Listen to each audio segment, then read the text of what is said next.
நலம் காக்கும் ஸ்டாலின், உங்கள் குடும்பத்தின் நலன் அரசின் பொறுப்பு.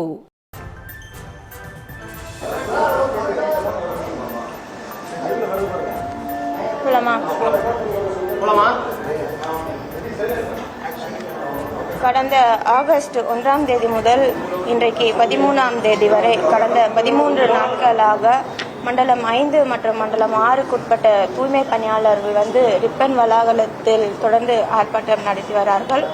தூய்மை பணியாளர்களின் கோரிக்கைகள் இரண்டாக இருந்தது. இத்தனை நாள் நாங்கள் தூய்மை பணியில் மாநகராட்சி சார்பாக ஈடுபட்டு வந்தோம். இன்னைக்கு தனியாராக மாற்றும் பொழுது எங்களுடைய பணி பாதுகாப்பும் அதேபோல் இதற்கு முன்னர் நாங்கள் வாங்கி கொண்டிருந்த ஊதிய பாதுகாப்பும் எங்களுக்கு வேணும் அப்படின்றத கோரிக்கையாக முதல்ல முன்வைத்திருந்தார்கள். தொடர்ந்து பெருநகர சென்னை மாநகராட்சி சார்பாக அந்த அமைப்புடன் பல்வேறு கட்ட பேச்சுவார்த்தைகள் நடைபெற்றது. மாண்புமிகு துறையின் அமைச்சர் அண்ணன் KN நேரு அவர்களும், மாவட்ட அமைச்சராக இருக்கக்கூடிய மாண்புமிகு இந்து சமய அறநிலைத்துறை அமைச்சர் அண்ணன் PK சேகர்பாபு அவர்களும், இங்கே இருக்கக்கூடிய பெருநகர சென்னை மாநகராட்சி ஆணையர் அவர்களும், இணை ஆணையர் சுகாதாரம் அவர்களும் உடனிருந்து அவர்கள் தரப்பிலிருந்து 5 பிரதிநிதிகளும் மற்றும் தூய்மை பணியாளர்களும் உட்பட்டு நம்முடைய வளாகத்திலே பல்வேறு கட்ட பேச்சுவார்த்தைகள் நடைபெற்றது. ஒவ்வொரு முறையும் அவர்கள் கோரிக்கை ஒவ்வொரு விதத்தில் இருந்தது. முக்கியமான கோரிக்கைகள் அவருடைய பணி பாதுகாப்பும் அவர்கள் வாங்கி கொண்டிருந்த ஊக்கத்தொகை சேலரி பாதுகாப்பு அப்படின்றத குறிப்பிட்டிருந்தாங்க. அதை தொடர்ந்து பல்வேறு கட்ட பேச்சுவார்த்தையின் அடிப்படையில் அவர்கள் தரப்பிலும் நீதிமன்றத்துக்கு சென்றிருந்தார்கள். நம்முடைய மாநகராட்சி தரப்பிலிருந்தும் நீதிமன்றத்துக்கு சென்றிருந்தார்கள். இன்றைக்கு பில் வந்திருந்தது. அதன் அடிப்படையில் நீதிமன்ற தீர்ப்பினை வழங்கியிருக்கிறது.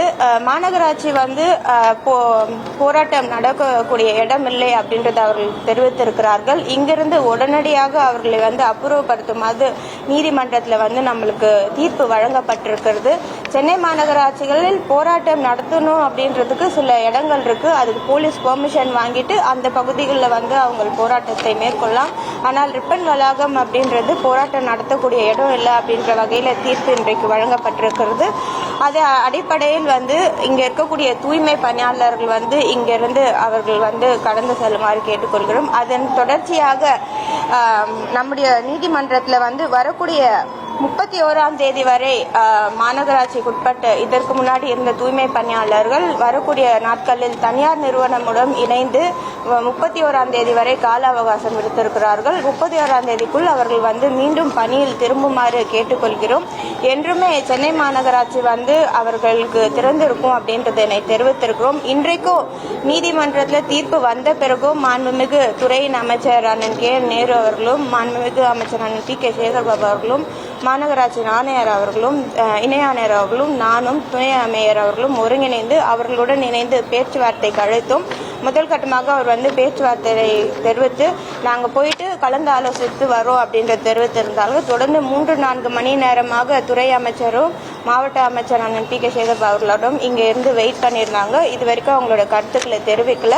இன்றைக்கு நீதிமன்றத்தில் வழங்கக்கூடிய தீர்ப்பின் அடிப்படையில் அவர்கள் பணியாளர்கள் மாநகராட்சியோடு ஒத்துழைக்குமாறு கேட்டுக்கொள்கிறோம். தூய்மை பணியாளர்களுக்கு என்றுமே மாநகராட்சியின் பணி பாதுகாப்பு இருக்கும் அப்படின்றது மாநகராட்சி சார்பாக தெரிவித்துக் கொள்கிறோம். மேடம், ஆல்ரெடி 11 ஜோன்ல நம்ம பிரைவேட் கொடுத்துட்டோம். இந்த பர்டிகுலரா 2 ஜோன்ல பிரைவேட்டை விளக்குறதுக்காக மாநகராட்சியை இன்னும் முடிவெடுக்க மாட்டாங்க. ஏன்னா 13 நாளா வெயில் மழைன்னு போராட்டம் பண்ணிட்டு இருக்காங்க. இந்த 2 ஜோனுக்கு மட்டும் ஏன் மாநகராட்சி இல்ல? மாநகராட்சி சார்பா பல்வேறு கட்டத்துல பேச்சுவார்த்தைகள் அவங்க தரப்புல நடத்தி இருக்கோம். கிட்டத்தட்ட ஒரு இரவு நைட் 1 மணி 2 மணி வரலாம் கூட பேச்சுவார்த்தை மாநகராட்சி சார்பாவோ அவங்க சார்பாவோ நடத்தி இருக்கிறோம். ஸோ பணியாளர்களுக்கு பணி பாதுகாப்பு தான் முக்கியமா அவங்க வைத்திருக்கக்கூடிய கோரிக்கை. அதை மாநகராட்சி சார்பா முற்றிலுமாக அந்த பணி பாதுகாப்பு வழங்கப்படும் அப்படின்றத தெரிவித்துக்கிறேன். அது மட்டும் இல்லாத இதற்கு முன்னாடி இருந்த தூய்மை பணியாளர்களுக்கு இந்த நிறுவனத்தில் சேருவது மூலியமா பல்வேறு வகையில் அவர்களுக்கு இருக்கிறது. இப்போ PF இருக்கு, ஹெல்த் இன்சூரன்ஸ் இருக்கு, அதே போல அவர்களுடைய குழந்தைகள் கல்வி ஊக்கத்தொகை இருக்குது, அதே போல போனஸ் இருக்கு, பண்டிகை காலங்களில் சிறப்பு பரிசுகள் இருக்குது.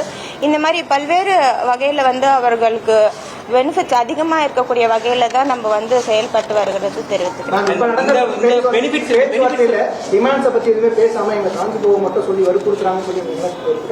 இல்லை, இன்றைக்கு நீதிமன்றத்தில் தீர்ப்பு அதுதான் வந்து வழங்கியிருக்கிறாங்க. ஆர்ப்பாட்டம் நடக்கிறது அப்படின்னாலே ரூல்ஸ் வந்து சில திங்ஸ் கிரைட்டீரியா இருக்கு. ரூல்ஸ் ஃபாலோ பண்ணி தான் எந்த ஒரு பகுதியிலுமே ஆர்ப்பாட்டம் மேற்கொள்வார்கள். இப்பயுமே வந்து போலீஸ் கிட்ட ரூலுக்கு வந்து என்ன ப்ரொசீஜரோ அவங்க ஆர்ப்பாட்டம் மேற்கொள்ளக்கூடிய சூழல் அவங்களுக்கு தேவை இருக்குது அப்படின்னா பெர்மிஷன் வாங்கிட்டு ஆர்ப்பாட்டம் நடத்துறதுக்கு சென்னை மாநகராட்சியில் சில பகுதிகள் இருக்கு. அந்த பகுதிகளில் வந்து அவங்க அதை மேற்கொள்ளலாம். இந்த வளாகம் வந்து ஆர்ப்பாட்டத்திற்கான வளாகம் கிடையாது அப்படின்றத குறிப்பிட்டுரும். இன்னைக்கு வந்து நீதிமன்றத்தில் வந்து ரொம்ப கிளியரா தீர்ப்பு கொடுத்துருக்குறாங்க. நீதிமன்ற தீர்ப்பை வந்து முற்றிலுமாகவே நம்ம தமிழக அரசு வந்து மரியாதை கொடுத்து அதன்படிதான் நம்ம செயல்படுறோம். மேம், இந்த பெனிஃபிட்ஸ் பொறுத்தவரை நீங்க நிறைய பெனிஃபிட்ஸ் வந்து பட்டியலிட்டு அந்த பெனிஃபிட்ஸ் எதையுமே மாநகராட்சி தர முடியாது. இல்ல, இதற்கு முன்ன வந்து இந்த பெனிஃபிட்ஸ்ல ஒரு சில கேட்டகரி தான் வந்து அந்த தூய்மை பணியாளர்கள் வழங்கப்பட்டிருந்து இன்றைக்கு வந்து ஒரு ஸ்ட்ரக்சர்டா ஒரு ஆர்கனைஸ்டா வந்து அவங்களுக்கு கம்ப்ளீட்டா வந்து சேஃபா இருக்கக்கூடிய ஒரு ஒர்க் ஸ்ட்ரக்சர் தான் நம்ம கொடுக்கறோம். ஸோ அதனால தூய்மை பணியாளர்கள் வந்து நம்பிக்கையா மாநகராட்சியில வரலாம். அதே போல என்றுமே வந்து மாநகராட்சி தூய்மை பணியாளர்களின் கோரிக்கைகளோ அவர்கள் எழுப்பக்கூடிய குரலை கேட்க நம்ம மாநகராட்சி தயாராக இருக்கிறது. அவங்க தரப்புல இருந்து சொல்லும்போது எல்லாமே குறிப்பிட்டு சொல்றாங்க. நிறைய பேர் அரசு அதிகாரிகள் வந்து எல்லா பெனிஃபிட்ஸையும் அரசால கொடுக்க முடியுது, தூய்மை பணியாளர்கள் மட்டும் எந்த பெனிஃபிட்ஸையும் அரசால கொடுக்க இல்ல. பெனிஃபிட்ஸ் தான் நான் இப்ப இத்தனை பெனிஃபிட்ஸ் வந்து குறிப்பிட்டு அதுதான் நான் குறிப்பிட்டு தெரிவித்திருந்தேன். இன்னைக்கு தனியார் மூலியமா நம்ம எடுக்கக்கூடியதுனால பல்வேறு வகையில வந்து அந்த பெனிஃபிட்ஸ் எல்லாமே இருக்கு. சோ நம்ம மாநகராட்சியோட ஒப்பந்த அடிப்படையில தான் வந்து இதை நம்ம பணிகள் மேற்கொள்றோமே தவிர அட்லாஸ்ட் ஓனர்ஷிப் மாநகராட்சிக்குள்ள தான் இருக்கும். ராம்கிக்கு வந்து குறிப்பிட்ட காலங்கள் ஒப்பந்தம் பண்றோம். அதுக்கப்புறம் தேவைன்னா அதை எக்ஸ்டெண்ட் பண்ணி தான் நம்ம பணிகள் வந்து மேற்கொள்றோம். அதே ஊதியம் தரப்படும். இல்ல, ஊதியம் பொறுத்த வரைக்கும் இன்றைக்கு வந்து பல்வேறு வகையில அதர் பெனிஃபிட்ஸ் வந்து நம்ம வழங்கிட்டு வரோம். ஊதியத்தை குறித்து குறிப்பிடும் பொழுது அவங்க பணியில வந்து ஃபர்ஸ்ட் சேரட்டும். சேர்ந்தோடனே வரக்கூடிய நாட்கள்ல வந்து அது நிறைய ப்ரொசீஜர் இருக்கு, பேப்பர் ஒர்க் இருக்கு. ஒரு நாள்ல எடுக்கக்கூடிய முடிவு இல்ல. ஃபர்ஸ்ட் பணியில சேர்ந்த பிறகு அது கண்டிப்பா பரிசீலிக்கப்படும் அரசு சார்பாக. இல்ல, நெகோசியேஷன் டாக் ஃபெயிலியர் நீங்க எடுக்க முடியாது. இன்றைக்கு 2 வகையில வந்து வழக்கு மேற்கொள்ளப்பட்டிருக்குது. மாநகராட்சி சார்பாக சரி, அவங்க சார்பாகவும் 2 வகையில வழக்கு ஏற்பட்டிருக்கு. அதுல ஒரு வழக்குக்கு வந்து இன்னைக்கு தீர்ப்பு பில் போனவங்களுக்கு வந்து இன்னைக்கு தீர்ப்பு வந்திருக்கு.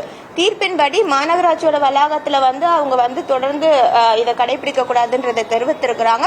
நீதிமன்றத்தை மதிக்கக்கூடிய அரசு தான் தமிழக அரசுன்ற அடிப்படையில பணியாளர்களையும் மாநகராட்சிக்கு சப்போர்ட் பண்ண மாதிரி தான் நாங்க தெரிவித்திருக்கிறோம். அதே போல இன்னொரு தீர்ப்பு வந்து கோர்ட்ல இருக்கு. வரக்கூடிய தீர்ப்பின் முடிவின் அடிப்படையில வந்து வரக்கூடிய நாட்கள்ல வந்து எடுக்கப்படும். நலம் காக்கும் ஸ்டாலின். உங்கள் குடும்பத்தின் நலன் அரசின் பொறுப்பு.